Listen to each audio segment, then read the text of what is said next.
Hello, hello, and welcome, my Scorpio collective Sun, Moon, Rising, Venus signs. Welcome to your Twin Flame contract read for May, June 2020. I am your reader, Mark Angelo Lyons, Mal for short, president of Drawing the Circle Productions, professional witch, professional intuitive, and brother to a Scorpio sun sign. Yeah, older brother. Yeah, that was fun. I love my brother. He's Matthew, I'm Mark. Thank God there weren't two more kids. There would have been Luke and John. And what if they were girls? Wouldn't have gone well. Just saying. If you are new to my channel, please do like this video, subscribe to my channel, hit that notification bell because I'm putting out content every day. As we get through this tricky time on planet Earth, I've been doing prayers and meditations and chats on metaphysics and healing and spirituality in the morning, sometimes at night, sometimes either or, sometimes both. So you'll get notifications when I am putting out new stuff every day, as well as feel free to comment in the comment section below because I do like some feedback. I'm living here with three black cats, and we're having a lovely time together. But you know, the conversation isn't all that. That's why I'm Mama. Anyway, so that being said, let's get down to business. This is a general read. Please take what resonates, leave what does not, and check your other signs for more pieces in the puzzle of your twin flame contracts, right? I'm trying to keep these readings relatively short because upload times are ridiculous. Everybody's on the internet. That's not YouTube's fault. It's just really, really slow. So that's why I'm keeping this to 13 cards. I think you'll like the spread that I'm doing. It's helpful. It's not overburdened. It's not overwrought, but it's not terribly long either. Trying to keep them around 30 minutes just for the upload time so I can put out content in a timely manner, but yeah, you know, serenity prayer, right? Just stuff I just can't control. So that being said, this is a twin flame contract read. Twin flames and soulmates are not the same thing, I know. People conflate them all the time. They are both soul contracts, but a twin flame contract is a teaching contract. They're there to learn. You're learning how to heal yourself, how to love yourself, how to set boundaries, how to respect yourself, how to learn when it's time to walk away when the expiration date has been passed, so to speak. Nor are they all sexual romantic, and nor do you only have one. My father and I were a twin flame contract, God bless his soul. He really didn't want a gay son, and he never really accepted me for that. Loved me, though. It doesn't mean you don't love each other. It just means that they're there to teach you how to, in the example of my father, accept myself, which I did. Absolutely, here I am. I'm here, I'm queer. Hopefully you're used to me, and if you're not, you're lost. I'm pretty sure you are if you're a returning customer here, as it were. So we're going to look at your twin flame contracts just like that. A contract with party number one, party number two. Party number one we're calling divine feminine. Party number two we're calling divine masculine. Has nothing to do with bodily gender. I myself consider myself a divine feminine. Can you tell? Let's see. Gay, purple-haired, intuitive from Long Island. Yeah, I think check. That makes me divine feminine. Though, believe me, put me with the right guy. I can be daddy, except I pay nobody else's bills but my own. Thank you very much. Shall we? Take a nice deep breath. As you do, you'll be in the present moment. I will do the same so that I can get you the clarity, guidance, and grace that I've been trained to do my entire life. And you can feel what resonates, what doesn't. Full circle. Take a deep breath. We're going to start with the Caroline Myss archetype deck. Two cards, one for the divine feminine, one for the divine masculine. Remember, it has nothing to do with a physical body, gender. All the decks that I read, there are links for them in the description box at the bottom. Go have a look. I have some really cool stuff in my description box. I'm a Virgo. Trust me. I curate that thing every series. Here we go. Nice deep breath. My collective pantheons of angels, goddesses, gods, masters, and the higher selves of all involved, please. Two cards, one for the divine feminine, one for the divine masculine in this Scorpio collective. Sun, Moon, Rising, Venus sign twin flame contracts for May, June 2020, please. What's the dominant archetype here for whoa, do we have two? If those were just two, I would have taken them. Please, one for the divine feminine, No, that's still 2. My contract is if it comes out as 2, that's not the right cards. Please, 1 for the Divine Feminine and this Scorpio. I'll take that one off the top. And 1 for the Divine Masculine in this Scorpio Twin Flame contract. Lovely. Let's see who our happy couple is. Now, keep in mind, archetypes are neutral, both light and shadow. That's how these decks were written. So on one side is the shadow archetype, the other half of it, if you will, the light archetype attribute. The shadow is what you are learning to heal, right? You're learning how to heal yourself in these relationship contracts. So though they may be triggery, it's good to know what it is that you are healing. So we've got the Divine Feminine Storyteller archetype and the Divine Masculine Engineer. We'll get to him in a minute. What's interesting, both of them are the creative family of archetypes. So you got that in common. Let's see what else. The shadow attribute, making up tales that harm others. Lying, essentially. The light attribute, ability to experience and express life through stories and symbols, which, you know, is the ways that shamans teach, right? They do it through stories. Even Jesus spoke in parables, right? Stories. Consider the mustard seed. I did. It's teeny tiny. But the power of the mustard seed. Out of one mustard seed comes a mustard tree, which gives billions of seeds throughout its life. That is the power of the mustard seed. Tiny thing, great big huge potential. Just saying. So with this storyteller card for the Divine Feminine, we're looking at a lot of mental energy, a lot of creative energy, but now let's balance it with the engineer archetype, which is also creative energy, but of a different variety, right? The shadow attribute, reliance on mechanistic solutions without regard for emotional consequences, right? So a friend of mine just went through this. Her dog was sick, and the guy that she's interested in, they haven't really gone very far in the relationship. He was like, well, if that was my dog, I would have it put to sleep. You know? And she was just like, screw you, this is my dog, right? I mean, to me, that's a deal breaker. But, you know, they have to see how it goes, right? So that sort of mechanistic thing, it's like, well, then here is, you know, with no consideration for the emotional part of it. Now, considering we're dealing with a Scorpio deal here, either one of these could be Scorpios, but particularly when a Scorpio is shut down, they become mechanistic, cold. The light attribute, ability to give creative energy a practical expression. In other words, they can really be helpful. I have an engineer friend, a computer person, right? So it's like, I want to do this, I want to do this, we'll just do this, and this, and oh, it worked, right? Engineers are great for that, but also a talent for designing resolutions to common dilemmas, right? Like all of those gadgets and widgets and gizmos that people come up with to make like okay, I didn't realize boiling eggs was that hard, but I guess now it's easier. Yeah, whatever. So interesting twin flame contract here. I could see what brought them together in terms of the creativity, but this one definitely feels more divine feminine. This one more divine masculine, though both or either could be Scorpio. So if you're not sure which one you are, I have a feeling you are aware which one you are. But to clarify and see where they are in this contract, we're going to take 5 cards from the Daughters of the Moon Tarot for the Storyteller Divine Feminine, and 5 cards from the Mythic Tarot for the Divine Masculine Engineer. Breathe. One more.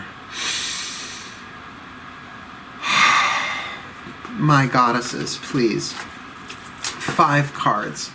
Element spread for this Divine Feminine Storyteller in this Scorpio collective. Sun, Moon, Rising, Venus sign, Twin Flame contract for May, June 2020. I feel you, my goddesses.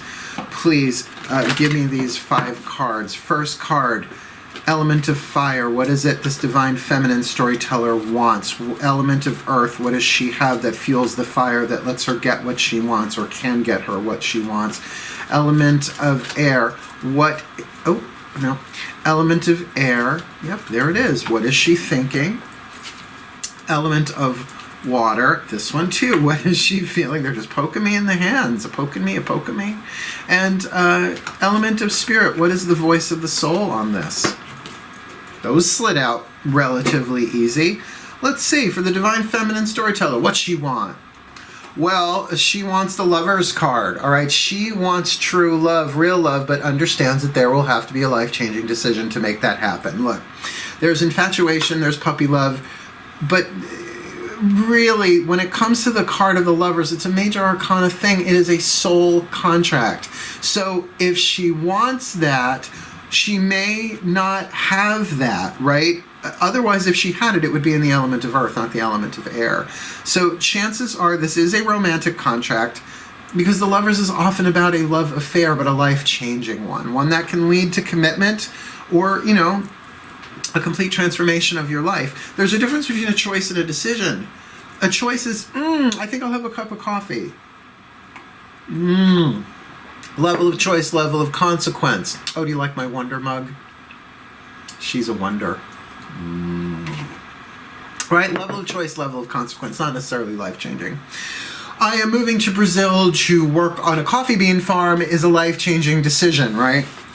So there's that kind of scale there when you're dealing with major arcana. What's the element of earth to help her get that? Well, the card of celebration, major arcana card, the card of judgment, a revelation. Full circle, not the full circle necessarily of the world or the universe. That's the card after this one, and this one is called, in this deck it's called Shakti, the life dancer. If you look at this card and I say to you, where are these women? You would say, oh, they're circle dancing in the mountains. But if you look again, you see that there are breasts in the foreground and a pubic mound in the background along with thighs. And there's a navel. They're dancing on the belly of the great goddess Mother Earth herself. Something is revealed, which is that card of revelation that you see so often in the traditional tarot, particularly the Rider-Waite deck with the card of judgment, that things are coming out of coffins and Gabriel's blowing his horn, right? So something is revealed. Maybe the whole picture is revealed here. So kind of feels like this storyteller is getting the whole story here. And perhaps, and this has been a recurring theme, I think, in this set of twin flame reads, because of where we are on planet Earth. A lot of people are getting this relationship is done.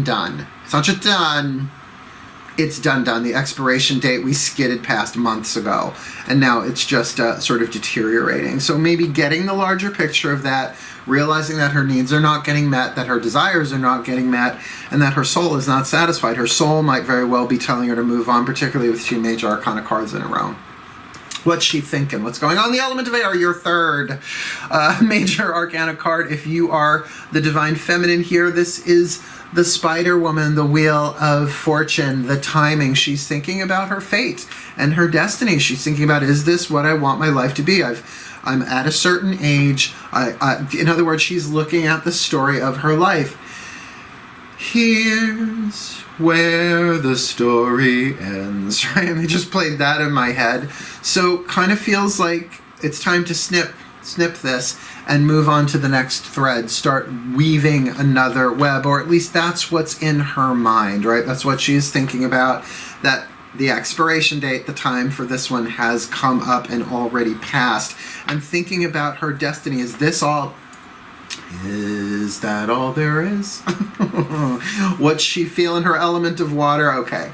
The Six of Blades. There's some good news here, is that the Six of Blades is the card of manipulation and not necessarily being manipulative. It is an air card. It's swords. 6 of swords, 6 of blades. This is about seeing it from different perspectives, manipulating the mind. This can very much be a card of therapy, right? A card of counseling, a card of, well, there's another card in this deck called meditation, so I won't go that far. But certainly a spin, right? Ooh, baby, I feel the spin. Oh, water. Turn me around and round. Little Debbie Harry there for you.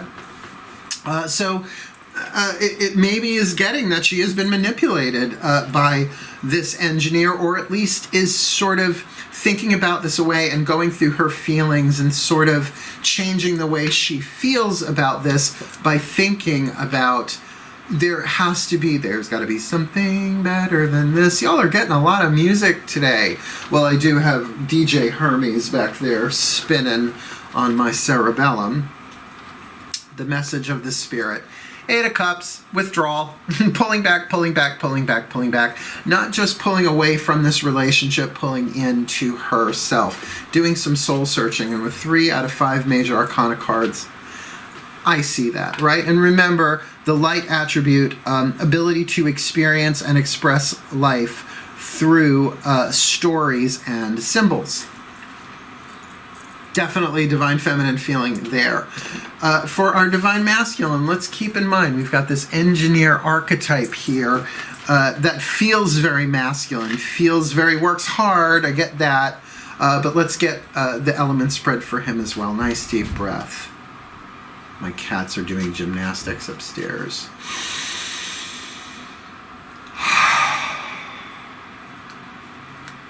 Oh yes, my gods, I hear you and I feel you, please. 5 cards element spread for this divine masculine engineer in this Scorpio collective sun, moon, rising, Venus sign, twin flame contracts for May, June 2020, please. Element of fire, what does he desire? Oh, no, that's 2 cards. 1 card, please.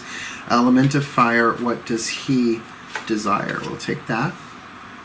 Element of earth, what does he have to help him get what he wants? Please, 1 card. Element of earth, what does he want? You know, when more than 1 card comes up, yes, it means that those aren't the right cards, but it also means wants more than one thing in any of the elements. In that case, has more than one thing.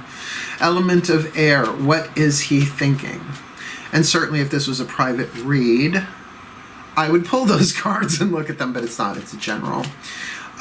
So please, element of water, what is he feeling? That one came out apparently not much, just 1 card. And element of spirit, what is the voice of his soul? This should be interesting. For our divine masculine engineer, see, what he wants is the 10 of Cups, right? That is the blessed divine union of Eros and Psyche. Psyche has been elevated to a goddess. Previous to this, she was just a mortal.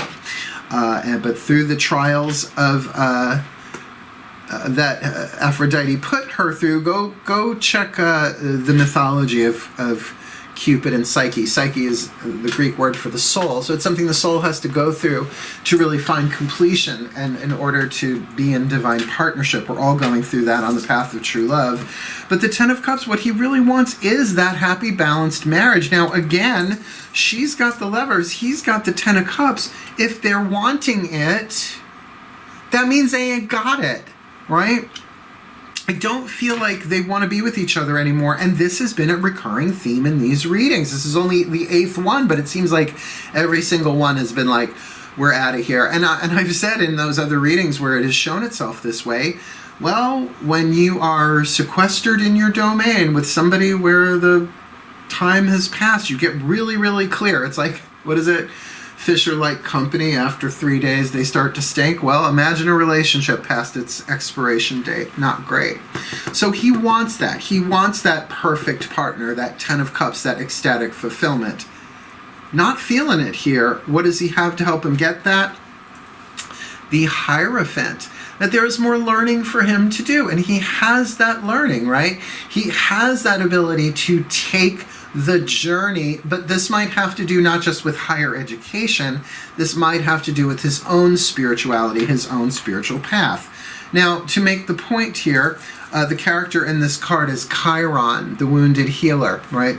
The Kentor, which is, I believe, the original Greek. Centaur seems to be an Anglo-Saxonization of that word. But we're looking at the Hierophant, right? So that thing of learning, growing, and developing in stages. So this engineer is not stupid. This is somebody who might have higher degrees of education, but may not be so in flow with somebody who's a storyteller who might have a different form of creativity. Yes, I agree. An engineer and a storyteller together might make an interesting couple, but I'm not feeling like, and this is definitely a romantic sexual context here, not all of them are, this one is, just is not feeling so fulfilled. Maybe works really, really, really hard and doesn't have the time for the poetry and the storytelling of this divine feminine. Do you feel that vibe? What's he thinking? Interesting. The Queen of Cups, the Scorpio card. Helen of Troy. All right, so is thinking about this Scorpio. Now, this would certainly make this divine feminine, the Scorpio, in this, but that ain't necessarily so across the board. Maybe thinking more in terms of their own emotion. If this is the Scorpio, so that's going to play itself out differently in the quantum field of the Scorpio collective Sun, Moon, Rising, Venus sign in this twin flame contract read. Introspection, contemplation, but contemplation of emotional needs. Because if this is the Scorpio, the needs may run deep, but they might not be communicated, which I think is a little unfair. There's a certain piece of magical thinking, and this isn't just with Scorpios, where you have a desire inside of you, but you expect your partner to know what that is. You have to communicate your desires to people, and engineers, I've dated a few, they're not always like that. They don't always just come right out and say it. But if they had the conversation, at least there'd be an opportunity, because he has a talent for designing resolutions to common dilemmas, particularly if it's a sexual thing, right? It's like, I want you to do this to me, but I'm afraid to say it, right? It could totally be that what this is about. What's going on in his emotions? Well, good. He's got the card of strength. This is Heracles, the Greek name for Hercules. Heracles slaying the Nemean lion, definitely a card of emotional fortitude and courage. So either way, has the emotional strength, but may very well be holding things back, right? Taming the lion, taming their passion, taming their heart's desires in this way in order to make things easier for the relationship during a time of stress. Because remember, we're talking May, June here. We're already in May when I'm doing this. So I can only imagine by the time June rolls around what this must be like. So the amount of emotional fortitude there. Fortitude is the sacred grace of the heart chakra. Love is divine power, the sacred truth. So I feel like there is definitely love here, but that there are just needs that are not getting met here. And if they're not sexual needs, then they are definitely emotional needs in one way, shape, or form. Wanting very much that Ten of Cups, that leads me to think this could just as easily be the Scorpio as the other. And again, that's going to play itself out differently depending on who's watching this, whether it's the Scorpio watching or a cross-watcher. So let's get that last card down here. What's the voice of the soul? Eight of Swords, bound, right? Stuck, caught between a rock and a hard place intellectually, not knowing what to do. Maybe there is no immediate resolution that can be designed to a common dilemma. But I do feel like what's going on here is common. Not that that makes it lesser, but it might be as common as we got ourselves here. Remember, twin flame contracts, maybe they've learned what they're supposed to learn. Now they're realizing that there is more that they want than what this relationship can give them, and that they are worthy of it. So to get you some healing, we're going to grab our last card down with the healing mantra deck from Matt Kahn. One side of the card is the mantra itself. The other side, the name of the mantra. I will use the name of the mantra to look it up in the booklet there. I just want to turn off that light so it doesn't blind me. It's motion sensitive. So that I can look it up there because there's nothing else really written on these cards, right? Nice deep breath.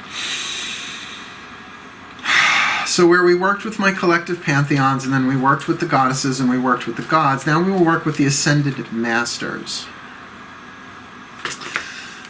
Changing channels, my ascended masters, breathe. My ascended masters, please. One card in clarity. What is the perfect healing mantra for this Scorpio collective, Sun, Moon, Rising, Venus signs? What is the healing mantra for them to help them heal, regardless of who's watching this, the storyteller or the engineer, the divine feminine or the divine masculine? What is the healing mantra that either or both of them can work with, can use in order to heal themselves? Because they cannot help each other heal. They can only learn how to heal themselves here. So give them a clue, a tip, a hint through this healing mantra. Help them heal themselves, my ascended masters, for this Scorpio collective, Sun, Moon, Rising, Venus sign, twin flame contract. May, June 2020.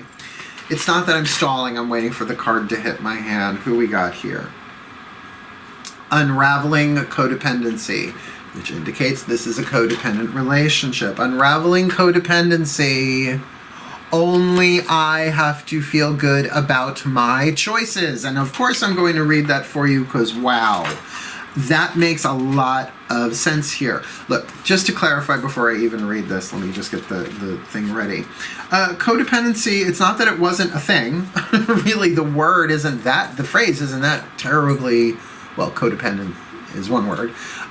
First time I ever heard it was in the 80s. Codependent No More, Melody Beattie, and it was usually around the idea of alcoholism. Now it's sort of morphed into these other things. It is one of the ego wounds, the 4 ego wounds, or abuse, loss, abuse, neglect, codependence, and loss. But, you know, back when you were hunter-gatherer and working on farms, you didn't have the luxury of wanting to do something different. You had to do what was right for the tribe. Unraveling codependency. So it was a survival thing before, right? Unraveling codependency. Only I have to feel good about my choices. When codependency unravels, you are able to move freely in the direction of your heart's desires without needing permission from others. Good God. As codependency fades, you are able to honor the emotional reactions of others as crucial stages of their healing journey without taking responsibility for them. And that's the thing why I am so glad I'm single right now during all of this chaos going on. You make me feel, ooh, the next person that says you make me feel, unless it's followed by so real, then that I'm okay with. Sorry, I think I just had a drag race moment. Where's my drag fan? Nowhere to be found. Figures. Oh, it's way over there. I'm not getting it. I would have thwarped for that. No, that it's so much easier for me to be on my own right now in that sense, is that I can do whatever I want. I don't have to check with anybody, right? But if you're sequestered in place with somebody else and you know you're responsible for their emotions, no you're not. No, you're not responsible for anybody else's emotions. This mantra is ideal for healing family dynamics, because we learned it from somewhere.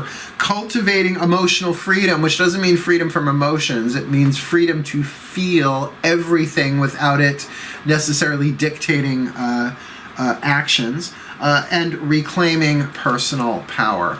This makes sense, right? They both want the same thing, but I know they don't want it together, particularly because revelations are coming to her, and he's willing to learn, to heal, to grow, and has the courage and strength to do it. Oh, let's just pop up the big picture and we'll put it all together. Magic clap.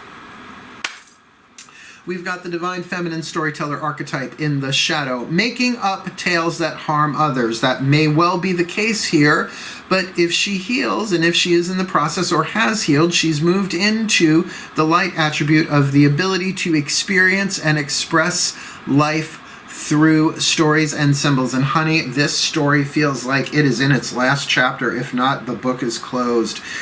What does she want? She wants the Lover's card, but it's going to take most likely a radical life-changing decision in order to do that. She wants to immerse herself into the beauty and depth of the emotion of it all.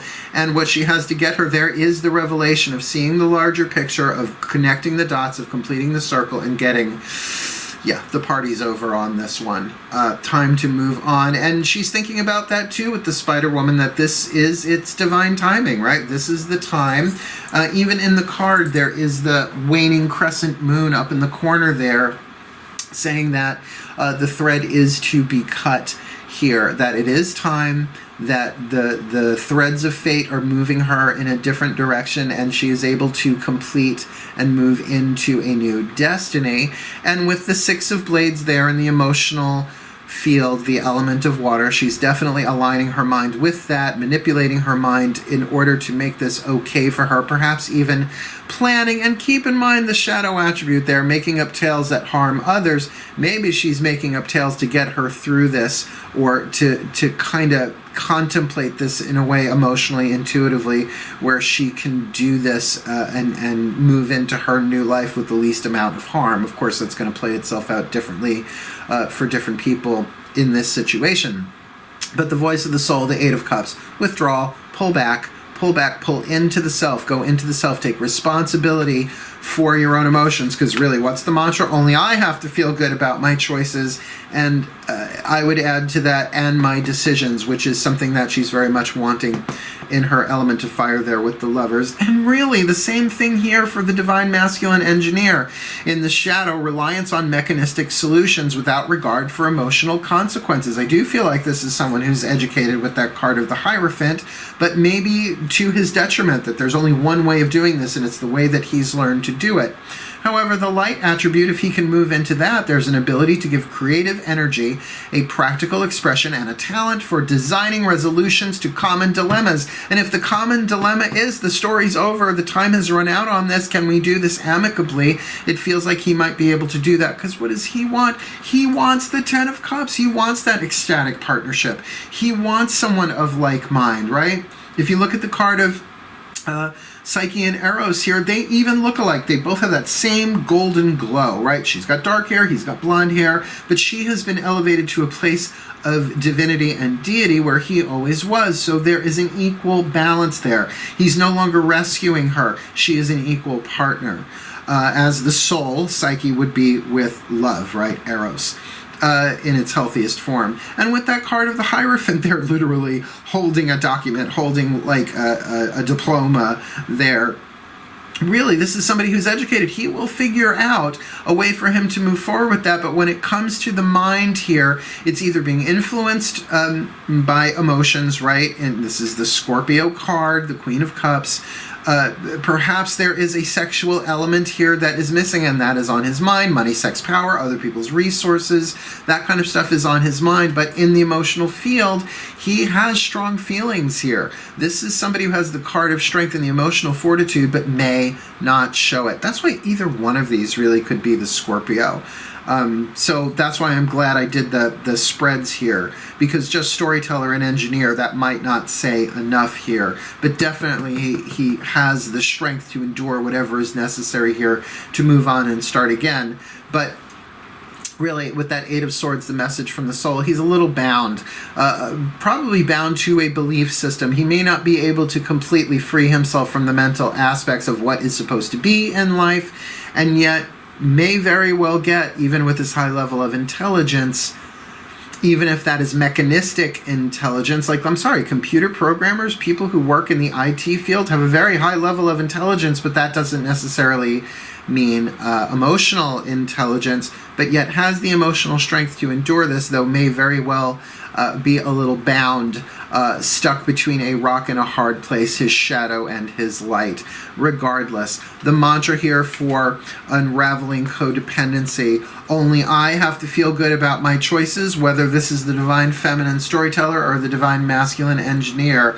They really need to look at the codependency. This is about healing family patterns. No one's to blame here, but this could easily devolve into a blame game. But if they get that only I have to feel good about my choices and can mutually agree to that, then maybe they can even part in a healthy way and as friends. But boy, if they're, if this is a marriage with kids and stuff like that, that's going to be tricky. But it does feel like the timer went ding on this one maybe 2 or 3 months ago. And I think that is the case. I think over the holidays, people were getting the inkling it's time to move on. And then, global crisis. Stay where you are, right? Tricky, tricky, tricky. So I'm going to give you the blessing. May the Scorpio collective Sun, Moon, Rising, Venus signs be blessed with all that they need, all the help, all the grace, all the healing that they need in their twin flame contracts for May, June 2020, that they may heal, that they may grow, that they may follow their destiny, that they may get what it is that they need in this life and go through this transition, this transformation as Scorpios will, for their well-being and for the well-being of all. May they be so blessed. So mote it be. And so it is. Well, tricky reading, but twin flame, there you go. All the contract reads for twin flames are tricky. So wishing you the very best and the very blessed of your May-June journey in this twin flame contract. If you're feeling it, again, please do like and subscribe, hit the notification bell, and please do comment. Otherwise, if you don't, I get it. This is a rough one. Wishing you the very best and the very blessed anyway. Hail, farewell, and blessed, blessed be.